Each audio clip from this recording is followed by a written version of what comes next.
Hello दोस्तों, आज के इस वीडियो में देखेंगे क्लास 10 के हिंदी का वीवीआई ऑब्जेक्टिव क्वेश्चन जो आपके 2024 बोर्ड परीक्षा के लिए बहुत महत्वपूर्ण है, क्योंकि हम जितना क्वेश्चन कराएंगे इस वीडियो में ना, तो यहाँ से आप लोग का लगभग 10 गो क्वेश्चन आपके एग्जाम में रहेगा। तो आप लोग वीडियो को पूरा लास्ट तक देखिएगा। देखिए, पहला क्वेश्चन कर रहे हैं ना, गांधी जी वकालत की पढ़ाई के लिए कहाँ गए थे। गांधी जी वकालत की पढ़ाई करने के लिए ना लंदन गए थे। कहाँ गए थे? लंदन गए थे। अगला क्वेश्चन कर रहे हैं, मंगू के अलावा उसकी माँ की कितने संतानें थी। मंगू के अलावा उसकी माँ के कितने संतानें थी। तो देखिए, इसका सही आंसर होगा ना 3 संतान थे। कितने संतान थे? 3 संतान थे। अगला क्वेश्चन कर रहे हैं, नदी के डीप किस कवि की रचना है। नदी का जो डीप है ना, यह किस कवि की रचना है। तो इसकी रचना किए थे अज्ञेय। कौन किए थे? अज्ञेय ने इनकी रचना किए थे। अगला क्वेश्चन देखिएगा ना, दिनकर को किस कृति के लिए ज्ञानपीठ पुरस्कार मिला है। दिनकर जी को किस कृति के लिए ज्ञानपीठ पुरस्कार से सम्मानित किया गया है। तो इनको ना उर्वशी के लिए ना ज्ञानपीठ पुरस्कार से सम्मानित किया गया है। किसके लिए? उर्वशी के लिए। उर्वशी की कृति के लिए ना ज्ञानपीठ पुरस्कार मिला था।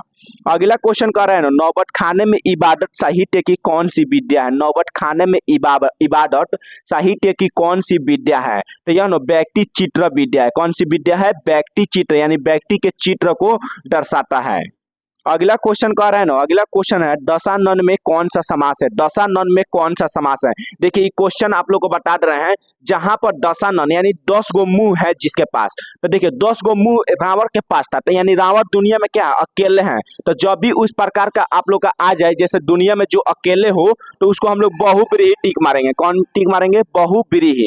दुनिया में जो अकेले हो ना, उसको हम लोग बहुब्रीही पर टिक मारेंगे। तो यहाँ पर दशानन पूछ रहे हैं, तो दशानन जिसके पास 10 गो मुख है, तो 10 गो मुख रावण के पास था, तो रावण दुनिया में अकेले हैं, तो इसको हम लोग बहुब्रीही पर टिक मारेंगे। तो ये बहुब्रीही समास हो जाएगा। अगला क्वेश्चन कर रहा है, ज्ञानोदय में कौन सी संधि है। ज्ञानोदय में कौन सी संधि है। तो देखिए, ज्ञानोदय में आपका हो जाएगा ना स्वर संधि। ज्ञानोदय में हो जाएगा स्वर संधि हो जाएगा। अगला क्वेश्चन कर रहा है, गजानन किस समास का उदाहरण है। देखिए, ये भी क्वेश्चन एकदम इंपॉर्टेंट है। गजानन किस समास का उदाहरण है। तो गजानन हम लोग बोलते हैं गणेश जी को। तो गणेश जी पूरा विश्व में, मतलब पूरा दुनिया में अकेले हैं। गणेश जी क्या है? अकेले हैं। तो गणेश जी भी हो जाएगा बहुब्रीही समास। गणेश जी क्या हो जाएगा? बहुब्रीही समास। गजानन को हम लोग गणेश बोलते हैं, तो ये हो जाएगा आपका बहुब्रीही समास। अगला क्वेश्चन कर रहे हैं, रंगपा मंगमा से कहाँ मिलता था। रंगपा था ना, वह मंगमा से कहाँ मिलता था। मंगमा जब दही को ले जाती थी बेचने के लिए, तो रंगपा था ना, वह कहाँ मिलता था उसके से। तो देखिए, इसका सही आंसर होगा ना कुआं के पास। किसके पास मिलता था? कुआं के पास क्या होता था? मिलता था। रंगपा और मंगमा कुआं के पास मिलते थे। अगला क्वेश्चन कह रहे हैं ना, कुंवर नारायण की प्रसिद्ध कीर्ति कौन सी है। कुंवर नारायण की प्रसिद्ध कीर्ति कौन सी है। तो कुंवर नारायण के नो प्रसिद्ध कीर्ति है आत्मजयी। क्या है? आत्मजयी उनकी प्रसिद्ध कीर्ति है। अगला क्वेश्चन कर रहा है, रुचि शब्द का विशेषण है। रुचि शब्द का विशेषण क्या होता है। रुचि शब्द का विशेषण होता है रुचिकर। क्या होता है? रुचिकर। रुचि शब्द का विशेषण रुचिकर होता है। अगला क्वेश्चन देखिएगा ना, उर्वशी किसकी कृति है। उर्वशी है ना, यह किसकी रचना है, यानी किसकी कृति है। तो देखिए, इसका सही आंसर होगा option number B, Ramdhari Singh Dinkar की रचना है। उर्वशी रामधारी सिंह दिनकर की रचना है। अगला क्वेश्चन देखिएगा ना दोस्तों, आनंद दास का पोठा उपन्यास किस लेखक का कृति है। आनंद दास का जो पोठा है ना, वो एगो उपन्यास है। तो पूछ रहा है यह किस लेखक की कृति, यानी किस लेखक की रचना है। तो देखिए, इसका सही आंसर होगा हजारी प्रसाद द्विवेदी की। हजारी प्रसाद द्विवेदी की रचना है। तो देखिए दोस्तों, आप लोग जितना क्वेश्चन हम करा रहे हैं ना, सब क्वेश्चन आपके लिए एकदम वीवीआई क्वेश्चन है। और 10 क्लास का क्रैश कोर्स शुरू हो गया है। तो 10 क्लास के क्रैश कोर्स का हम एक प्ले लिस्ट बना दिए हैं। तो आप लोग प्ले लिस्ट में जाकर पूरा क्वेश्चन को देख सकते हैं। सब हाथ से लिखकर एक एक क्वेश्चन को बनाया गया है। तो आप लोग के लिए बहुत मेहनत किया गया है। तो आप लोग वीडियो को जाकर पूरा वहां से देख लीजिएगा। अगला क्वेश्चन कर रहे हैं, मछली कहानी में किस वर्ग का चित्रण है। मछली कहानी में किस वर्ग को चित्रित किया गया है। तो देखिए, इसका सही आंसर होगा निम्न मध्यम वर्गीय परिवार का। मछली जो कहानी है उसमें निम्न मध्यम वर्गीय परिवार को दर्शाया गया है। अगला क्वेश्चन कर रहा है, बिस्मिल्लाह के साथ किस मुस्लिम पर्व का नाम जुड़ा हुआ है। बिस्मिल्लाह खां के साथ किस मुस्लिम पर्व का नाम जुड़ा हुआ है। तो देखिए, इसका सही आंसर होगा मुहर्रम। किसका नाम जुड़ा हुआ है? मुहर्रम जो मुस्लिम का पर्व होता है, उसी का नाम जुड़ा हुआ है बिस्मिल्लाह खां के साथ। अगला क्वेश्चन कर रहे हैं, ल माडा मोजेल ड अभिनयो किसकी कीर्ति है। ल माडा मोजेल ड अभिनयो किसकी कीर्ति है। यह है ना, यह किसकी रचना है। तो देखिए, इसका सही आंसर होगा ना पिकासो की। पिकासो की कीर्ति यानी पिकासो की रचना है। अगला क्वेश्चन कह रहा है बहादुर लेखक के घर से अचानक क्यों चला गया, बहादुर लेखक घर से अचानक क्यों भाग गया। तो देखिए इसका सही आंसर होगा ऑप्शन नंबर सी होगा। तो ऑप्शन नंबर सी यहाँ पर नहीं आया है। काहे भाग गया, काहे कि उस पर चोरी का इंजाम लगाया गया था। क्या हुआ था, चोरी का इंजाम लगाया था, इसी कारण क्या हुआ, वहां से भाग गया।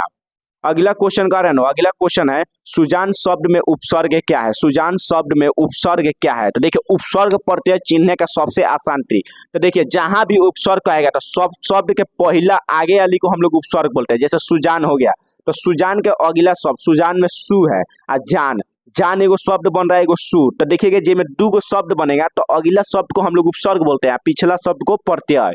तो सुजान है ना, तो सुजान में एगो सु बन रहा है एगो जान बन रहा है। तो जान एगो शब्द हो जा रहा है, बच रहा है सु, तो सु अगला शब्द होता है, तो इसी को हम लोग उपसर्ग बोलते हैं। तो यहाँ पर सुजान में हो जाएगा उपसर्ग सु हो जाएगा। ऑप्शन नंबर ए सु क्या होगा, उपसर्ग हो जाएगा।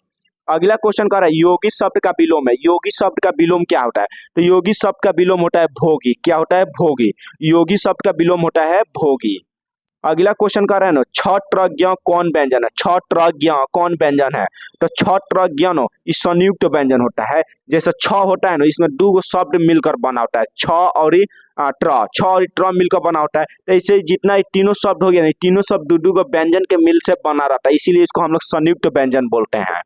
अगला क्वेश्चन कर रहे हैं बड़ों के उच्चारण समूह को क्या कहते हैं, बड़ों के उच्चारण समूह को क्या कहा जाता है।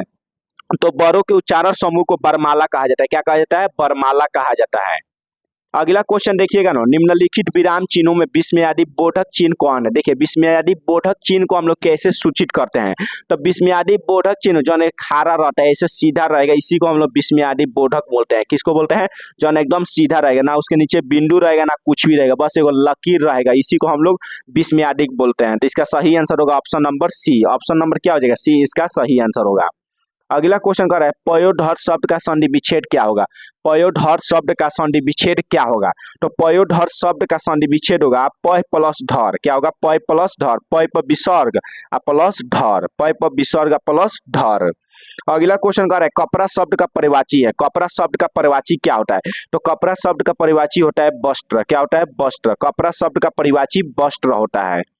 अगला क्वेश्चन देखिएगा रोगग्रस्त कौन सा समास है, रोगग्रस्त कौन सा समास है। तो देखिए इसका सही आंसर होगा तत्पुरुष समास। अब समझिए कैसे, रोगग्रस्त यानी रोग से ग्रस्त, रोग से जो ग्रस्त होता है उसी से हम लोग रोगग्रस्त बोलते हैं। तो इसको तोड़ने पर बीच में स आ रहा है, स ई सब हम लोग पढ़ते हैं, कर्ता ने कर्म को कॉर्नर से ई सब जितना आता है न ना की का के सी के लिए इस जावना के बीच में आएगा उसको हम लोग तत्पुरुष बोलते हैं। तो इसको तोड़ने पर आ रहा है तत्पुरुष, तो ये हो जाएगा तत्पुरुष समास आपका। अगला क्वेश्चन कर रहा है श्याम कलम से लिखता है किस कारक का उदाहरण, श्याम कलम से लिखता है यह किस कारक का उदाहरक है। तो आप लोग का ना प्रीपोजिशन 8 याद होगा, कर्ता ने कर्म को कॉर्नर से संप्रदान के लिए अपादान से संबंध का के की अधिकरण में पर संबोधन के और अजी। तो यहाँ पर से है, तो देखिए से किस में आ रहा है। तो देखिए इसका सही आंसर हो जाएगा ना कॉर्नर से। जैसे हम लोग करते हैं कर्ता ने कर्म को कॉर्नर से, तो कॉर्नर से, तो यहाँ पर कॉर्नर से, तो से यहाँ पर आ रहा है ना, तो इसका आंसर हो जाएगा कॉर्नर कारक है। कौन कारक है, कॉर्नर कारक। कारक आप लोग का याद होगा आठों कारक को आप लोग याद कर लीजिएगा, उससे आप लोग का बहुत ज्यादा क्वेश्चन एग्जाम में बनेगा। तो देखिए दोस्तों जितना क्वेश्चन हम कराए हैं और ये समास वाला जो टॉपिक है ना, तो समास वाला का हम एगो वीडियो बना के डाल दिए हैं, तो आप लोग वहां से जाकर देख लीजिएगा, उसमें एकदम बढ़िया से पूरा समास को समझाए हैं।